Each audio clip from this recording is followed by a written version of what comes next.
Hello everyone, I'm Jonathan, also known as the PC Genie, and I hear that normal people like unboxing videos, so this is a video about taking an object outside of a box and looking at it.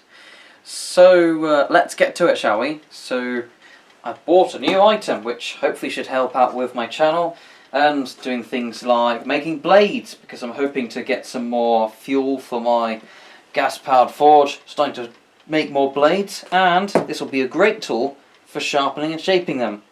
It's a belt sander. Got it in the post. I've only just removed the sellotape and a label that's got got my address on. I removed it so that assassins and stalkers don't find my address. So here we are. I really have a proper look. Instructions on how not to die, wear a mask, wear eye protection, ear protection and gloves noted. This is probably the plate that's on the front. It's got these bits. Another plate, that's for the actual sandy bits. It's going to go like that, I think. Again, I haven't seen these before. Oh, this is some sort of dial or something? This looks like a sextant. I'm supposed to read the stars and navigate from this or something. No.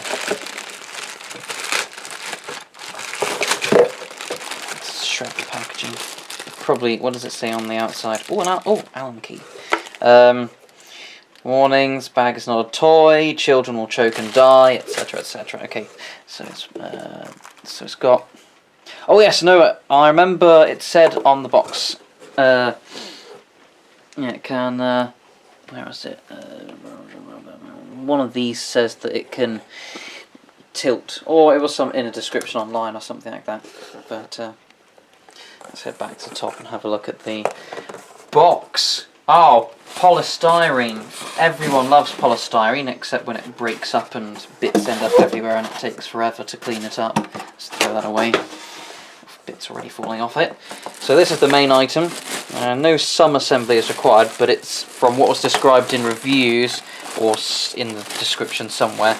It seemed to be that you just need to attach those plate bits onto it and do stuff like that, but most of it is all ready there, you know, pop it on your table, just fasten it down with screws or nails, whatever, in the furniture, and then, you know, press the on button, put it in the plug socket and grind things. Right, pop it on this table. What? You didn't see that. Right, what is this? It looks like a plastic meat cleaver. What the hell? Let's go on a magical mystery tour. What is this object? It's...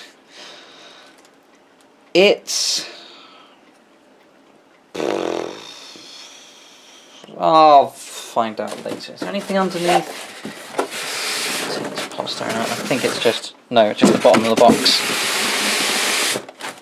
Right, so here it is. So of course you've got these bits, it sands around the side, goes and turns and all of that. But this will be the main event. This will, well, it'll have not this plate, but let me grab it from the floor. This plate, let's rip the packet open.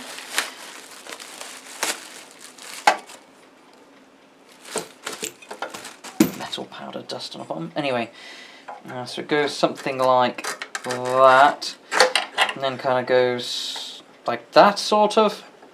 So the idea is, or maybe like that.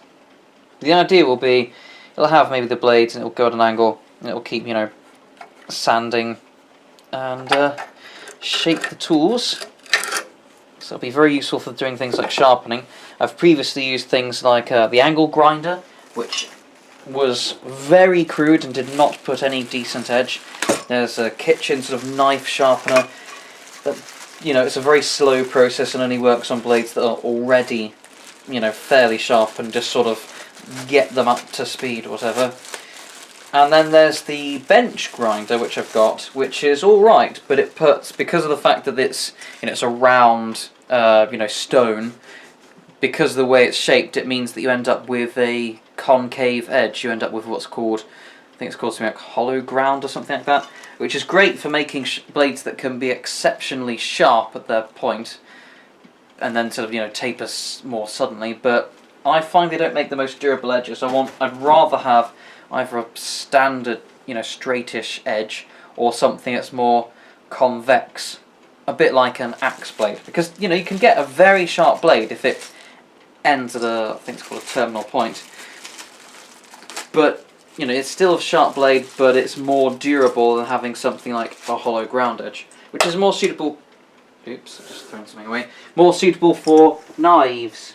That I do believe is part of it, and that I do believe is part of it as well. Okay, so these will be attaching somewhere. Yeah, I'll figure out how to attach these parts. It'll probably take about half an hour of reading the instructions in their languages and getting all set up in the actual shed, well, garage, and then obviously I can show them being used when it's time.